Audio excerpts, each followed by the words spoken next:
पुढची महत्त्वाची अपडेट आपण बघतोय. संभाजीनगरमध्ये तिरंगा रॅलीचं आयोजन करण्यात आलेलं आहे आणि या तिरंगा रॅलीसाठी प्रचंड मोठा जनसागर तिथे आल्याचं पाहायला मिळालेलं आहे. ही तिथली दृश्य आपण बघतोय. सगळ्यांच्या हातात तिरंगा आहे आणि या रॅलीमध्ये सगळेजण सहभागी झालेले आहेत. अनेक वयोगटातले लोक आपल्याला इथं पाहायला मिळतात. संभाजीनगरमधली ही दृश्य आहेत. तिरंगा रॅलीची ही दृश्य आहेत.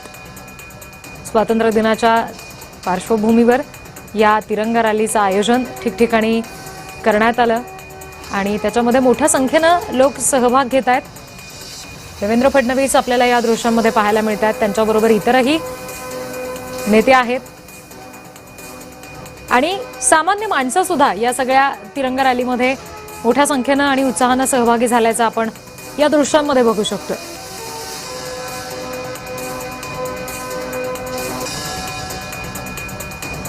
राष्ट्रप्रेमाची भावना सगळ्यांमध्ये जागृत व्हावी यासाठी या तिरंगा रॅलीचं आयोजन करण्यात आलेलं आहे. संपूर्ण राज्यभरात अनेक ठिकाणी अशी तिरंगा रॅली, भव्य स्वरूपाची रॅली काढण्यात आली आणि संभाजीनगरमधली ही दृश्य आपण बघतोय. राज्याचे मुख्यमंत्री देवेंद्र फडणवीस यांच्या उपस्थितीमध्ये ही भव्य रॅली निघाली. त्यात स्वतः फडणवीसांनी सुद्धा सहभाग घेतला आणि इतरही मोठ्या संख्येनं सहभागी झालेला हा जनसागर आपण पाहतोय.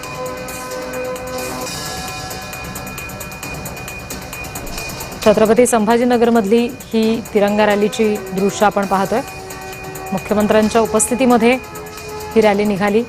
स्वतः मुख्यमंत्र्यांनी यात सहभाग घेतला. सगळ्यांसोबत ते या रॅलीमध्ये हातात तिरंगा घेत सहभागी झाले आणि इतरही नेते पदाधिकारी याच्यामध्ये उपस्थित असल्याचं आपण बघतोय आणि त्याचबरोबर सामान्य नागरिक सुद्धा या तिरंगा रॅलीमध्ये सहभागी झालेले आहेत. ही संभाजीनगरमधली त्याचे दृश्य सुद्धा आपण बघतोय.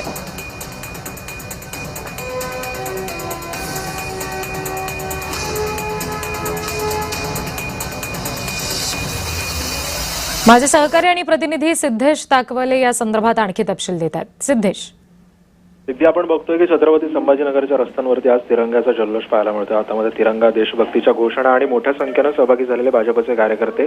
निमित्त भाजपच्या तिरंगा रॅलीचा आणि आपण बघतोय की सध्या स्वातंत्र्य दिनाच्या पार्श्वभूमीवरती ही तिरंगा रॅली संपूर्ण राज्यामध्ये भाजपच्या वतीनं काढण्यात येते. शहरामधून निघालेल्या या रॅलीचं भाजपचे पदाधिकारी, कार्यकर्ते आणि समर्थक मोठ्या संख्येनं सहभागी झालेले आहेत. संपूर्ण परिसर तिरंगाच्या रंगांमध्ये रंगलेला पाहायला मिळतोय आणि यासोबतच रॅलीमध्ये या सगळ्या पार्श्वभूमीवरती उद्या देशाचा स्वातंत्र्य दिन आहे आणि या स्वातंत्र्य दिनाच्या पूर्वसंध्येला छत्रपती संभाजीनगरमध्ये ही तिरंगा रॅली निघालेली आहे.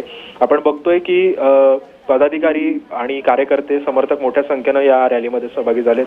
संपूर्ण परिसर तिरंगाच्या रंगामध्ये रंगलेला पाहायला मिळतो. रॅली दरम्यान देशभक्तीपर घोषणा, हातामध्ये फडकवणारे तिरंगे ध्वज आणि कार्यकर्त्यांचा उत्साह यामुळे छत्रपती संभाजीनगरमध्ये अक्षरशः देशभक्तीचं वातावरण या ठिकाणी निर्माण झालेलं आहे. मात्र ही केवळ तिरंगा रॅली आहे की आगामी राजकीय समीकरणांची चाचपणी आहे का, असाही सवाल या निमित्तानं मोठा उपस्थित होता. आपण बघतोय दृश्यांमध्ये मुख्यमंत्री देवेंद्र फडणवीस सुद्धा मंचावरती आलेले आहेत. सोबतच भाजपचे काही पदाधिकारी सुद्धा आपल्याला या दृश्यांमध्ये दिसतात. भाजपचे प्रदेशाध्यक्ष रवींद्र चव्हाण, भाजपचे काही मंत्री सुद्धा या ठिकाणी आपल्याला या दृश्यांमध्ये पाहायला मिळतात. मात्र या मोठ्या संख्येनं कार्यकर्त्यांची उपस्थिती आणि शक्ती प्रदर्शनाच्या माध्यमातून भाजप नेमका कोणता संदेश देऊ पाहते हे सुद्धा पाहणं तितकंच महत्त्वाचं ठरणार आहे. कारण जर आपण बघितलं असेल तर उद्या देशाचा आपल्या स्वातंत्र्य दिन आहे आणि या स्वातंत्र्य दिनानिमित्त या रॅलीला अधिकच राजकीय महत्व सुद्धा या निमित्तानं प्राप्त झालेलं आहे. कारण आपण बघितलं असेल तर राज्यामध्ये मुंबई असेल, पुणे असेल, नागपूर असेल, राज्यांमधल्या अनेक शहरांमधून ही तिरंगा रॅली निघालेली होती. मुख्यमंत्री देवेंद्र फडणवीसांनी या रॅलीचं नेतृत्व केलेलं होतं आणि एकंदरीतच या सगळ्या पार्श्वभूमीवरती एकीकडे स्वातंत्र्य दिनाचा उत्साह आहे तर दुसरीकडे भाजपच्या या शक्ती प्रदर्शनाची जोरदार चर्चा आहे. त्यामुळे संभाजीनगरमध्ये आज तिरंगा रॅलीला राजकीय आणि देशभक्तीचं वातावरण एकत्रित पाहायला झाल्याचं मिळतंय आपल्याला. रिद्धी जी, सिद्धेश, धन्यवाद सगळ्या तपशिलांसाठी. भाजपचे नवनाथ बन आपल्याशी जोडले गेलेले आहेत फोन लाईनवरून. त्यांच्याशी आपण या संदर्भात बोलणार आहोत. नवनाथ बनजी, संभाजीनगरमध्ये ही जी तिरंगा रॅली निघालेली आहे, मोठी गर्दी दिसतेय, काय या सगळ्या संदर्भात आपलं म्हणणं आहे? पंतप्रधान नरेंद्र मोदीजींनी हर घर तिरंगा अभियान सुरू केलं आणि त्याचाच भाग म्हणून महाराष्ट्रामध्ये तिरंगा रॅलीचं आयोजन करण्यात आलंय. तुम्हाला आठवत असेल मुंबईमध्ये महाराष्ट्राचे लाडके मुख्यमंत्री देवेंद्रजी फडणवीस साहेबांच्या नेतृत्वात काही दिवसापूर्वी तिरंगा रॅली झाली होती, पुण्यामध्ये झाली होती आणि मोठ्या प्रमाणात नागरिकांनी त्याला उत्स्फूर्त प्रतिसाद दिला. आज छत्रपती संभाजीनगरमध्ये मराठवाड्यामध्ये मोठ्या प्रमाणात तिरंगा रॅलीचं आयोजन करण्यात आलंय. महाराष्ट्राचे लाडके मुख्यमंत्री देवेंद्रजी फडणवीस, आमचे प्रदेशाध्यक्ष रवींद्रजी चव्हाण त्यामध्ये सहभागी झालेत. आपल्या सगळ्यांना कल्पना आहे की मराठवाड्यामध्ये निजामांची राजवट होती आणि निजामांना लढा देऊन अनेक स्वातंत्र्य सैनिकांनी या संग्रामात सहभाग घेऊन निजामांची राजवट संपली आणि मराठवाडा मुक्त झाला, मराठवाड्याला स्वातंत्र्य मिळालं. 1947 रोजी महाराष्ट्राला देशाला स्वातंत्र्य मिळालं आणि 1948 रोजी मराठवाड्याला स्वातंत्र्य मिळालं. हे स्वातंत्र्य संग्रामातून मिळालं, हे स्वातंत्र्य बलिदानातून मिळालं. या स्वातंत्र्यासाठी अनेक क्रांतिकारकांनी बलिदान दिलं, अनेक स्वातंत्र्य सैनिकांनी आपल्या छातीवर गोळ्या झेलून घेतल्या आणि लढ्यातून हे स्वातंत्र्य मिळालं. या स्वातंत्र्याला आता 80 वर्ष पूर्ण होत आहेत आणि या पार्श्वभूमीवर या स्वातंत्र्याची किंमत येणाऱ्या पिढ्यांना कळावी. छत्रपती शिवाजी महाराज की, धर्मवीर छत्रपती संभाजी महाराज की जय भवानी, जय भवानी, जय जय जय जय जय भवानी,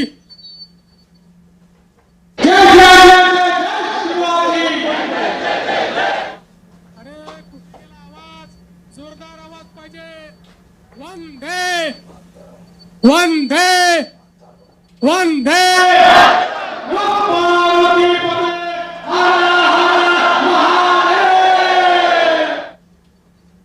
हिंदवी स्वराज्याचे सरसंस्थापक छत्रपती शिवरायांना मानाचा मुजरा करतो. भारतीय राज्यघटनेचे शिल्पकार भारतरत्न डॉक्टर बाबासाहेब आंबेडकर यांना मानवंदना अर्पित करतो. आणि आज या तिरंगा यात्रेकरता या ठिकाणी उपस्थित असलेले छत्रपती शिवरायांचे मावळे, तुमची सगळ्यांची संख्या पाहिल्यानंतर मला असं वाटतंय अख्खी देवगिरीची सेना या रस्त्यावर क्रांती चौकात उतरलेली आहे. आज आम्ही सगळे तिरंगा यात्रा काढतो. हा तिरंगा आमची आन बान आणि शान आहे. हा तिरंगा, ज्या तिरंग्या करता हजारो स्वातंत्र्य संग्राम सेनानींनी बलिदान दिलं, तो हा तिरंगा आहे. ज्या तिरंग्या करता फासावर लटकतानाही भारत माता की जय म्हणत फासावर आमचे संग्राम सेनानी गेले, क्रांतिकारक गेले, तो हा तिरंगा आहे. त्या ठिकाणी कारगिल मध्ये 22-23 वर्षीय कॅप्टन बत्रा हजारो फूट उंचीवर चढून पाकड्यांच्या गोळ्यांचा सामना करत चौकी जिंकून त्या ठिकाणी लावतो, तो हा तिरंगा आहे. हा तिरंगा तो तिरंगा आहे ज्या तिरंग्याने ऑपरेशन सिंदूर मध्ये पाकिस्तानच्या आतमध्ये घुसून आतंकवाद्यांचा खात्मा केला, तो हा तिरंगा आहे. बंधू भगिनींनो, हा तिरंगा आमची पहचान आहे, आमचा वजूद आहे, आमचा आत्माभिमान आहे. आणि म्हणूनच देशाचे प्रधानमंत्री माननीय नरेंद्र मोदीजींनी आपल्याला एक संदेश दिला. 9 ऑगस्ट क्रांती दिन, ज्या दिवशी महात्मा गांधींनी इंग्रजांना सांगितलं होतं चले जाओ भारत छोडो, आणि भारतीयाला विनंती केली होती करो या मरो, एक शेवटचा निकराचा लढा. त्या 9 ऑगस्ट क्रांती दिनापासून 15 ऑगस्ट स्वातंत्र्य दिनापर्यंत आम्हाला आमचा तिरंगा घेऊन या तिरंग्याचा सन्मान करत आपल्या मातृभूमीच्या प्रेमाने ओतप्रोत होत या ठिकाणी तिरंगा यात्रा काढायची आहे. खरं म्हणजे मला आनंद आहे. मुंबईची यात्रा अतिविशाल यात्रा होती. पुण्याची यात्रा त्याही पेक्षा विशाल होती. पण आज छत्रपती संभाजीनगरने सगळे रेकॉर्ड तोडलेले आहेत. आज छत्रपती संभाजीनगरमध्ये केवळ तिरंग्याचं वादळ पाहायला मिळत आहे. तिरंग्याचं वादळ पाहायला मिळत आहे. बंधू भगिनींनो, माननीय मोदीजींच्या नेतृत्वामुळे या भारताने गेल्या एका दशकामध्ये जो विकास केला, 2014 पूर्वी या भारताला एक कमजोर देश म्हणून पाहिलं जायचं. आणि आतंकवादी यायचे, बॉम्बस्फोट करायचे आणि निघून जायचे. आणि भारत केवळ निषेध करायचा, धिक्कार करायचा. हिम्मत नव्हती. आमच्या सेनेत तर ताकद होती, पण राजकीय नेतृत्वात हिम्मत नव्हती. पण मोदीजी आले आणि मोदीजींनी सांगितलं, खबरदार, जर भारतावर वाकडी नजर करून बघाल तो घुसके मारेंगे, घुसके मारेंगे. आणि आमच्या सेनेने घुसून मारून दाखवलं. आज जगातला बलशाली देश म्हणून भारताकडे पाहिलं जातं. आज जगातली चौथी सर्वात मोठी अर्थव्यवस्था म्हणून भारताकडे पाहिलं जातं. 10 वर्षामध्ये ज्या देशाने 25 कोटी लोकांना गरिबीत वर आणलं, तो देश म्हणजे आमचा भारत देश. अशा प्रकारे या भारताकडे पाहिलं जातं. मोदीजींच्या नेतृत्वामध्ये चंद्राच्या दक्षिण ध्रुवावर आपलं यान उतरवणारा जगातला पहिला देश माझा भारत देश झाला, याचा मला अभिमान आहे. भारताने करून दाखवलं. आणि म्हणून आज भारत प्रगती करतोय.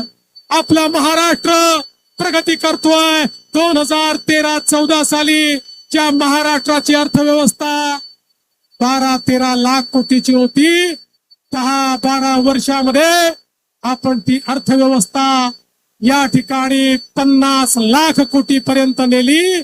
या महाराष्ट्रामध्ये एक मोठं परिवर्तन झालं. आज आपण पाहतोय मोदीजींच्या नेतृत्वात इतक्या मोठ्या प्रमाणात देश बदलतोय. आणि मराठवाडा तर आज खऱ्या अर्थानं परिवर्तनाच्या वाटेवर उभा आहे. आमचा संकल्प आहे, मराठवाड्याच्या या पिढीने दुष्काळ पाहिला, पण मराठवाड्याच्या पुढच्या पिढीला दुष्काळ पाहू देणार नाही. दुष्काळ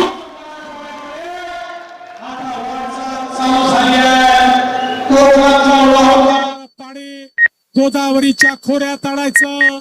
सांगली कोल्हापूरचं पाणी उजनीच्या माध्यमातून मराठवाड्यामध्ये आणायचं.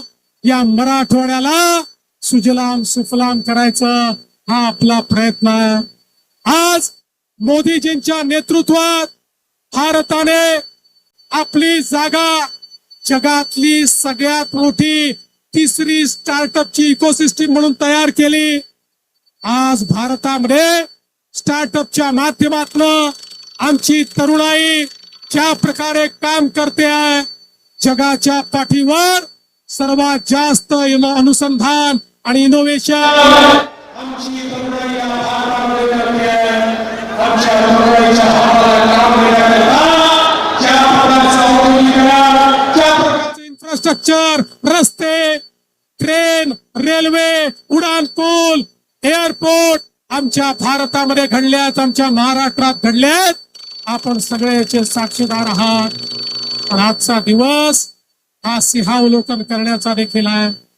भारतरत्न डॉक्टर बाबासाहेब आंबेडकरांनी जगातलं सर्वोत्तम संविधान हे या भारत देशाला दिलं. या संविधानाने प्रत्येकाला अधिकार दिला. प्रत्येकाचे मूलभूत अधिकार हे साबित राहिले पाहिजे. हे त्या ठिकाणी त्याला ते अधिकार मिळाले पाहिजे. ही व्यवस्था त्यांनी आपल्या करता केली. पण बंधू भगिनींनो, आजचा दिवस हा केवळ आपले अधिकार लक्षात ठेवण्याचा दिवस नाहीये. त्याचवेळी भारतरत्न डॉक्टर बाबासाहेब आंबेडकरांनी प्रत्येक भारतीयाला त्याची मूलभूत कर्तव्य देखील सांगितली आहेत. मूलभूत अधिकार वापरण्याचा अधिकार त्यालाच आहे जो आपली मूलभूत कर्तव्य देखील लक्षात ठेवेल. आणि ही मूलभूत कर्तव्य ही देखील लक्षात ठेवण्याचा आजचा दिवस आहे. एक उत्तम नागरिक आम्ही कसे बनू शकू, देशाच्या मुख्य प्रवाहात काम योगदान करू, समाजात शकू चाही विचार आजच्या दिवशी आपल्याला करायचा. आणि मराठवाड्याकरता तर आपल्या सगळ्यांना माहिती आहे 15 ऑगस्ट 1947 ला भारत स्वतंत्र झाला. पण मराठवाड्याला त्यानंतर 13 महिने झुंज द्यावी लागली. 17 सप्टेंबरला 1948 ला या ठिकाणी मराठवाडा मोकळा झाला. त्या निजामाच्या राजवटीतून हा मराठवाडा आमच्या स्वातंत्र्य सैनिकांनी मोकळा केला. त्यामुळे आता या मराठवाड्यालाही मोकळा श्वास घेता येतो. आणि म्हणून बंधू भगिनींनो, मी पुन्हा एकदा छत्रपती शिवरायांचं स्मरण करतो, तमाम स्वातंत्र्य संग्राम सेनानींचं स्मरण करतो, तमाम समाज सुधारकांचं स्मरण करतो. आणि या ठिकाणी आपल्या सगळ्यांना विनंती करतो, आपण सगळे आज प्रतिज्ञा घेऊया. आमच्या जीवनामध्ये आमच्या स्वतः करता तर जगू, आमच्या परिवार करताही जगू, पण त्यासोबत समाजाकरता जगू, आमच्या राज्याकरता जगू आणि आमच्या देशाकरता जगू. आणि आवश्यकता पडली तर या देशाकरता मरायला देखील आम्ही तयार राहू. हा जर विचार आमच्या मनामध्ये असेल तर हा तिरंगा हाती घ्यायची आपली लायकी आहे. आणि म्हणून मी पुन्हा एकदा आपल्या सगळ्यांचे मनापासून आभार मानतो. आपण ही तिरंगा रॅली या ठिकाणी यशस्वी केली त्याबद्दल आपल्या सर्वांना शुभेच्छा देतो. आणि जाता जाता आपल्या सर्वांना विनंती करतो, एकदा जोरदार भारत माता की, भारत माता की, भारत माता की. वंदे वंदे वंदे वंदे वंदे मातरम मातरम मातरम मातरम. आता राष्ट्रगीत होईल आणि त्यानंतर याची सांगता होईल.